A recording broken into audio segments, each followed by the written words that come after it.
Good morning, guys. Saturday the 19th of September 2020. Hope everybody's staying safe, being practical and keeping themselves out of harm's way, especially as it looks like we're heading for a second wave of the coronavirus.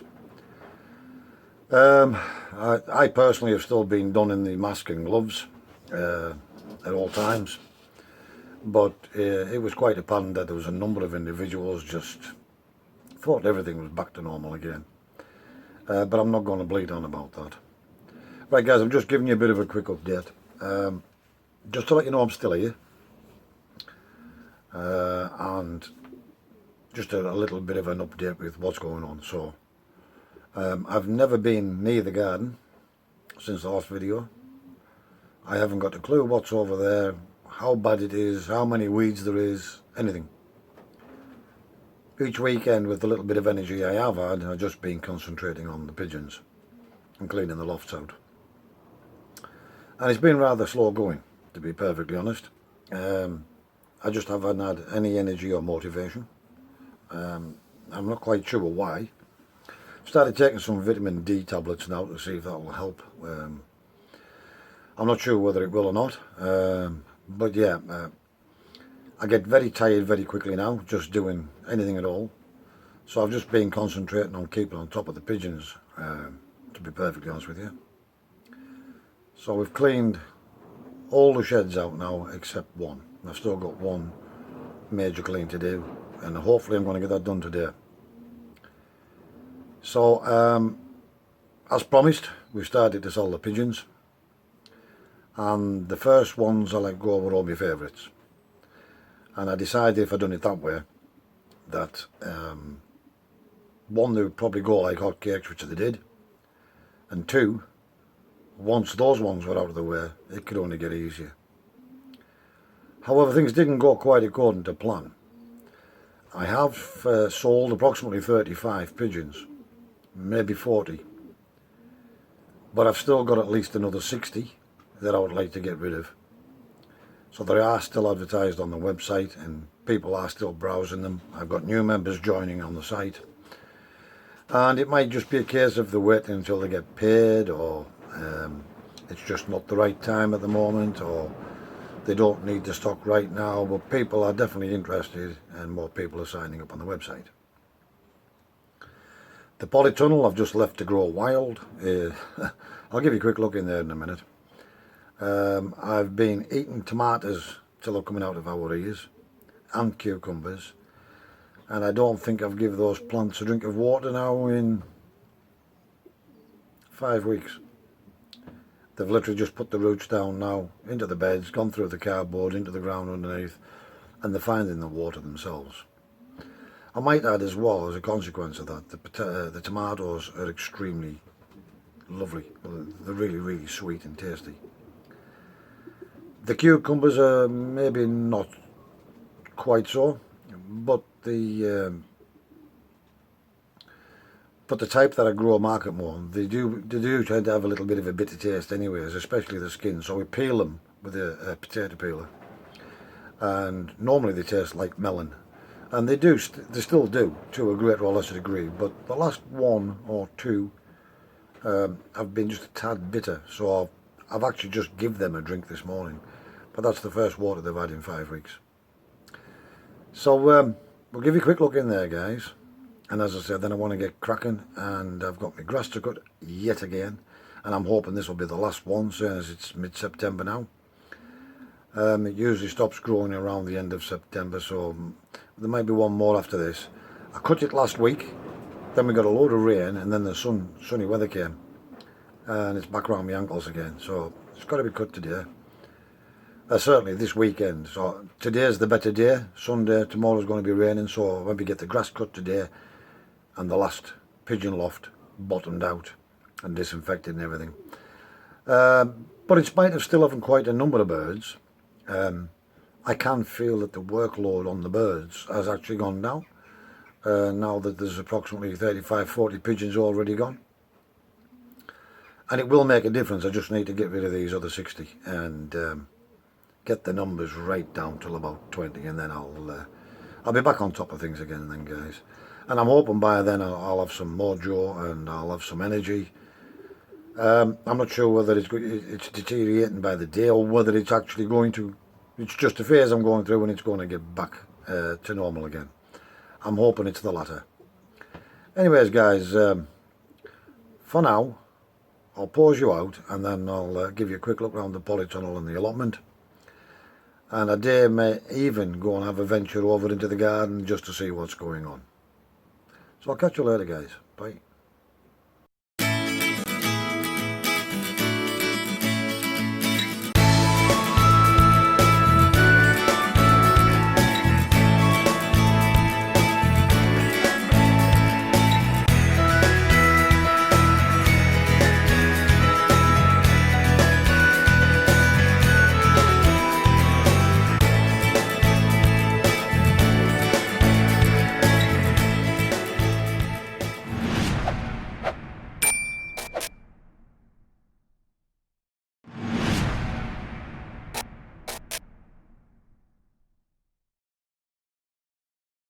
So as you can see guys, I actually cut the grass only last weekend. I trimmed right round the borders and everything. And you can see how long it was then because of the dead grass still sitting on the top. And me son Tony and me son-in-law Andrew did come up 2 weekends ago. And my landing had collapsed and it was like this.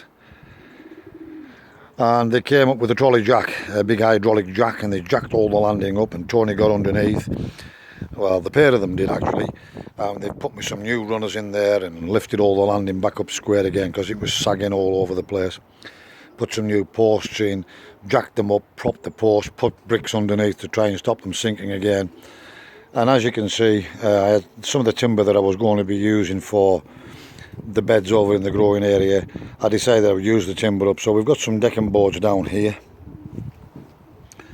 all the way up to this loft here, and then as you can see we decided we'll put some membrane down, plastic, and then what we've done is I've put a couple of bags of wood chips on here to start with. My steps had fell to pieces, so we've the two down runners were still strong and fine, but the scaffolding boards had rotted right through and I was starting to go through them. And Tony and Andrew kindly built me these new ones with the new decking boards, and hopefully those are going to last a little while. So that's just another little update there guys. Sorry if the wind is affecting this, but yeah. Right, we'll give you a quick look in the polytunnel. As I say, it's not going to be a long video, I'm not going to drivel on this today, but I just want to let you see. So again, we've got cucumbers coming out of our ears, we've tomatoes coming out of our ears. This cucumber that you're actually seeing now has produced 24 cucumbers of edible size and then some, and it now goes all the way up here, down there, and as you can see there's another 2 here ready to pick just about. Then we've got a glut of tomatoes in here. They're all over the place, hundreds of them, and we've been eating them till they're coming out of our ears guys, but still going strong, still thriving, still producing.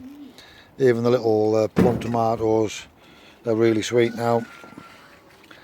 And yeah, now 1 or 2 of them are cracking because they've had no water. we've gone the other end now, but these are the suckers as well, by the way guys. You remember the suckers we planted down this end of the polytunnel? Look at these. Gluts and gluts and gluts of tomatoes. These are the Shirley's, really nice tomatoes these, really nice tomatoes. Still cropping, we've had hundreds of here and it's still cropping. And there's another load to pick today, and I just don't know where I'm going to put them because we've been giving them to the neighbours and all sorts. But look at this, I mean, and these haven't had any water for 5 weeks guys. I've quite literally just done these little cucumber plants because they were so. These were the last 2 I put in, if you remember, but yeah, we've even got a cucumber on that one and one starting on the top of here. But yeah, I mean, I've done absolutely nothing in here, guys. I haven't had the motivation or the energy, to be perfectly honest with you. I've been concentrating on the pigeons. But again, these are the Shirleys. Look at the crops of tomatoes in here, guys. Cucumbers, again, look at the size. All of these tomatoes now have just gone wild. They're like triffids, as you can see. You can see I've done nothing at all in here, guys. So I've even got another one off this little one that struggled the whole time right from day one, if you remember. I have had one, and that's its second one there, guys. There is still just a few of the onions left, which I've deliberately left to just grow on a little bit and try and get the size out of them. Peppers and chilies, we've had loads of these, all ripened up. There's still a load on there. These big beefsteak tomatoes, we've had loads of these as well. And as you can see, there's more peppers down here still getting just about ready to pick. And the beefsteak tomatoes just go on and on and on. But we've had loads of those, and they're extremely nice. Split in half and put in a frying pan, these guys. They're really nice. I've even been taking them down green, purely and simply because once they ripen, they do go soft very, very quickly once they've ripened. So as you can see, that one's just starting to colour. That's normally when I take these ones here, the big beefsteaks, guys. But yeah, I've had way bigger than these. These are some of the smaller ones. We've took most of the big ones off. But yeah, another couple of peppers down the back of there, guys. Green one and a green one there, and another red one there. We've had the chilies out as well, off them as well, or down off these chili plants. This one's never produced a single one, but there we go. This one here has produced quite a number of the fiery chilies, and the son, the stepson, positively loves those. But yeah, so quick update in here, guys. As you can see, they're doing remarkably well considering they've had no water for 5 weeks. And it's a struggle even picking the fruit off these plants. I just haven't got any energy or motivation whatsoever. I just don't know what's wrong with me. Right, guys, we're over in the garden area. If you remember, this is where I was going to build a greenhouse. Of course, that never did happen. The cameras are still up there, and the clock and all the rest of it. And considering, I think there's 2 weeds in here, and that's about it. A couple of nettles up along the fence, which is nothing major. One up by the garage door and one round the trailer. Tony never did come for that. Oh, there's one there as well. All these barrels are full. 3 IBCs are all full. I did buy some more lats, and the intentions were I was going to use these screwed into the side of the beds. If you remember, I was going to put I even bought the netting, and I was going to build a walk-in cage, and that will still happen. When, I don't know, but I put these in here a few weeks ago, these lats, and I've never been back over. But these are the beans, guys, that I was going to pull out time after time after time after time. Never actually had a bean off them. But look at the amount of flowers. So whether they're actually going to throw some beans out or not, I don't know. But again, never been near these, never been near since the last video. Courgettes. Look at this. I'll give up with these because basically the slugs were eating every one, but now it's well, they're like bloody marrows now. Yeah, these are like marrows. So maybe get 1 or 2 of those before we go. Remember, I transplanted some of these beetroots into this bed after I'd limed it. They've never amounted to anything. I put a couple of the little snow globe turnips in there as well, but they just kept getting eaten, taking the tops off of and yeah, I'm just looking here, guys, and this looks like the start of a couple of little runner beans. Yeah, looks like it is actually starting to produce a few small beans. I don't know if you can see this on the camera or not, but it does look like it is starting to actually put some beans out. Well, we'll wait and see what happens. This bed here, as you can see, this is how long it is since I've been over here. These have all gone to flower. This was the last of the kale I left in there, if you remember. I was trying to get the bugs to come and eat this, if there was anything left in there. The cabbages and the kales, as you can see, they're up on the net now. But they've been absolutely annihilated again. They've grew. And as you can see, the cauliflowers grew and then gone to seed. Just no good. Likewise over there, grew and gone to seed. But yeah, waste of time. Everything's been attacked, as you can see, really badly. Down here, guys, look. I just lost the battle. I lost the will, lost the battle. However, the Brussels sprouts are untouched. How, I don't know, but they seem to be positively thriving, just the Brussels sprouts. This was the experimental bed with the cabbages and everything that we put in here. Again, the bugs have got in, they've destroyed them. They probably would have made out quite nice, but as you can see, they are even, one even here trying to heart up, and another one over there. However, they're just so badly destroyed by caterpillars or whatever. Yeah, they're all just going to come out and go to compost, guys. We might get some Brussels sprouts, I don't know. These were the other cauliflowers, the spiral ones that I got off my father-in-law. They don't appear to be, they're growing well, but they just don't appear to be doing anything. This was our little makeshift cage that we had. Strangely, there doesn't seem to have been attacked by anything yet. Oh yes, I tell a lie, there we go. One leaf there, so they're obviously moving over here. But yeah.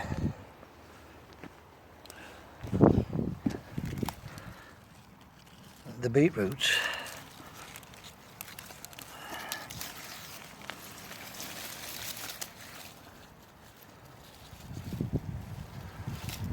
They're going to be like, they're probably going to be like wood, but they have actually grew.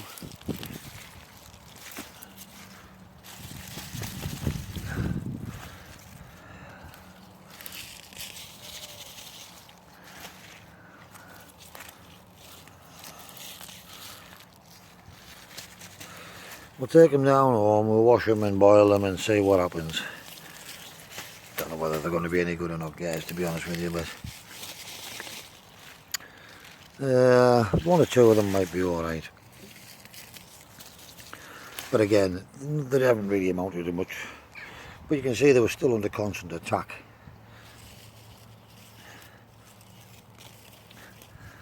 I am pleased to say, weed-wise, there isn't a lot in here. This is where we took the Sarpo mirrors out, and we never did get that compost on here, but it will go on in winter. But you can see a few weeds starting to come back, but hopefully they'll just be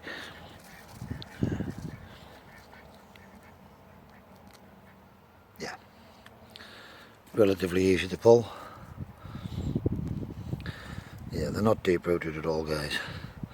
So yeah, keep on top of those before we have to get on top of these before they do get established. One or two of them are a little bit deeper, so I won't pull those. I'll probably have to put a fork or a spade in there just to ease those ones out. The carrots, however, appear to have done okay. What they're actually like in there, I don't know, but I haven't tried or tested one. And to be honest, I'm not really bothered. The cucumbers, they're still here, they never got staked up even, they're just sprawling across the ground. The other cauliflowers we put in here, they started getting attacked and everything, yes. Then they're fared better than the other one, and that one there is as clean as a whistle, it hasn't got any. The peas have all finished and gone back. Yeah. And here you can see, guys, This is where I've got me. I planted the onions and the leeks. And I don't know if you caught that on the camera there, but I found out what's been digging in here all along. It is a rabbit. It's literally just run up and down here. It's just run up and down here, then it's just shot round here and took off up there. So that's obviously what's taken the tops off them, off the plants. But yeah, so yeah, back to the story. In here, you can see there's leaks here, but I've let this get out of hand, guys. And I've just made more work for myself by doing so. But it'll provide a bit of shade and cover in there, I suppose, and keep the, yeah, this thistle's grown now and all sorts. There is one or two areas that are a bit clear. The onions, ironically, are growing. So we might get something out of that. And so are the leeks, as you can see. They're about a finger thickness now, guys. And they're in there somewhere. As you can see, I've let this get too far, and now I've given myself more work. However, it won't be happening today because I really can't be bothered. Right guys, that's just a bit of a quick update. I'll give you a final roundup before I leave for the day, and it's just to let you know I'm still here, guys. Bye. Right guys, finally got the grass cut again. Hopefully that's the final for the year. As you can see, all around the edges are all trimmed and everything as well. Right up round the borders. So, yeah. With a bit of luck, that's the last cut for the year. Let me concentrate on other little bits and pieces now. I just get fed up of cutting this grass every single weekend almost. But there we go, guys. It is what it is, and I just have to get on with it. It's just hard work when I haven't got any motivation or energy, and constantly having to stop because I'm out of breath. Of course, the video wouldn't be complete without a look at some of the pigeons. So these guys you've never ever seen before. These are some of the young fantails that I had talked about I had bred. But you never ever did see them on the nests or anything. But they're actually off here into this little shed now. This shed, all the birds in here sold, with the exception of the milky hen, which I'm keeping. And she was rearing one last youngster up there, which has already been spoken for. So it should be going next week.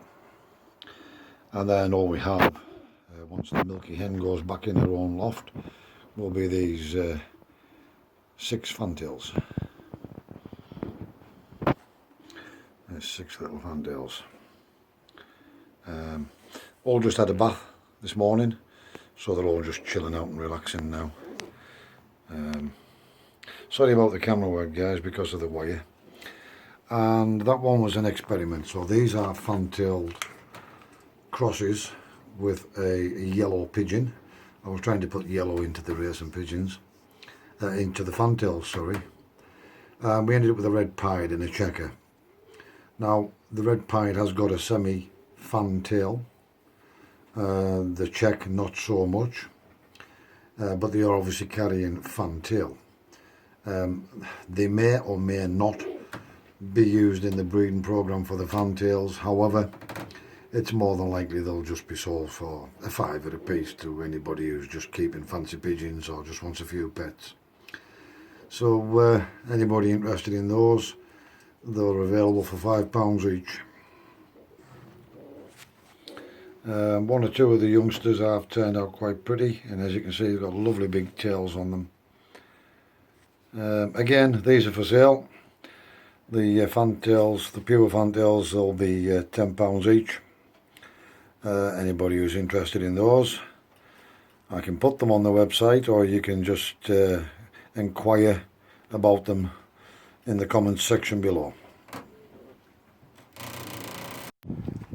This section, as you can see, completely cleaned out and everything sold. Nothing left in here. One complete empty section. We had about 24 birds in here, I think, at one point. All gone. and the loft's all been cleaned out again, just so it's clean, basically. In the far end section, you remember I said I was going to keep the frill stencils. So what I did in here was wait till I shut this door or they'll escape. So in this entire section here, this whole section, there's only 4 birds. And what we've done is we took the white bar frill stencil cock, like we said we were going to, and we paired him back to one of his daughters from last year, who is carrying this gene, the frill and toy stencil gene, which produces the white bars or checks and the white spotting in the tail. So the F1 birds, which is his daughters, won't carry a visual pattern, but I'm hoping that paired back to the father, they will produce some of this colour. So this is just the last year part of the year for breeding. This is the only 2 breeding pair I have now. So he's back with one of his daughters, and I managed to acquire another frill stencil cock, which is beautiful, in the check variety for a very, very good price. And his hen, he's paired to the second daughter of this cock, so again carrying the frill stencil gene, and she's laid her first egg. And this is the cock that I purchased. He's absolutely beautiful, stunning.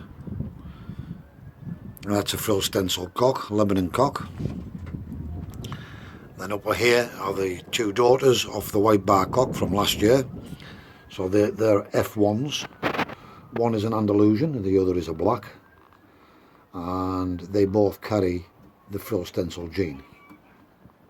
So I'm hoping, because they are now both paired to frill stencil and they carry the frill stencil gene, I have a 50-50 chance of getting one out in frill stencil and a 50-50 chance of getting one out in frill stencil.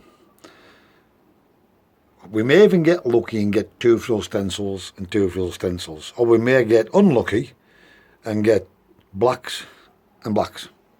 But either way, those blacks will then be F2s, which have a double dose of frill stencil, and they will be used to go back to these 2 cocks next year. That's just a little look in here as well, guys. So as you can see, we're very, very bare in here now. There's only 4 birds in here in total. None in here at all. I know I said this wasn't going to be a long video, but it's turning into one, isn't it, again. And then through here, we still have a number of youngsters that's still on the website for sale. And as I say, there's quite a lot sold out of here. But even the Staff Van Reet with pedigrees are on the website. The brown checks I've decided I'm keeping, because I'm going to create brown frill stencils as well. And then ironically, I've sold about 40, but I bought 5 birds in with the frill stencil cock through there. And believe it or not, these are also frill stencil. But these are the Trigonino breed, the little Italian flying breed. But they're going to be crossed to racing pigeon. So the other ones are going to be a Lebanon project, and they're going to be crossed to racing pigeons. So I'm keeping just a handful of racing pigeons to go to these. And we have another little frill stencil there. So we bought 4 in total. If we can just try and get a little better look at these. They're only young birds. But again, you'll see the white patterning in the wings. Some are better marked than others. But again, they were a very good price. And the frill stencil gene is very, very difficult to get hold of. So we bought 4 of those in total. The other 2 must be out in the aviary. They've all had a bath today. But you can see the birds are really heavy in the molt now. But yeah. All still looking healthy and well. All maturing nicely.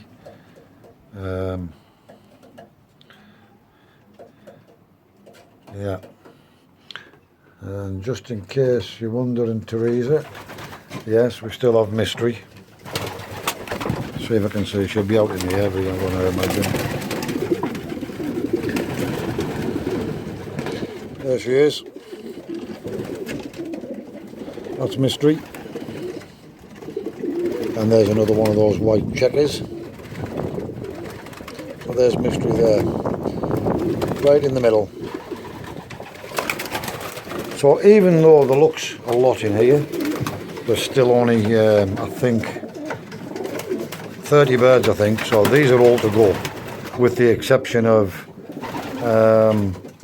Mystery and the 4 white checks. The rest are for sale. Oh, sorry, the brown checks will be getting kept as well. Even the ice carrying barless will be going. They're on the website.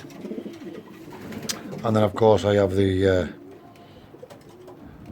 that turned out, it turns out he was an almond. I've already sold the youngster that came off him, that was paired. They were on the floor down here in an S-pan. I've already sold the youngster off him. His eye became really badly infected. I put some medicine around it and it has improved, but he is still blind in that eye, of course. And that's just another one of the brown checks I'll be keeping to go to pair to the frill stencils, which are these ones here. And I'm literally only going to be keeping the frill stencils and a couple of browns and a couple of normals to do a frill stencil project, guys. And I'll probably keep a couple of pairs of the fantails, and that's it. The rest are for sale. So yes, this has probably turned into a very long video again now as a result. As you can see, I cut the grass by hand again today, and it took a long time. It's now 20 to 4 in the evening, so that's the last shed to be cleaned out. I didn't get that done, but I believe it's going to rain tomorrow, so tomorrow I can get in there in the dry and clean that shed out. It'll probably be a bit cooler as well, so we'll get that done.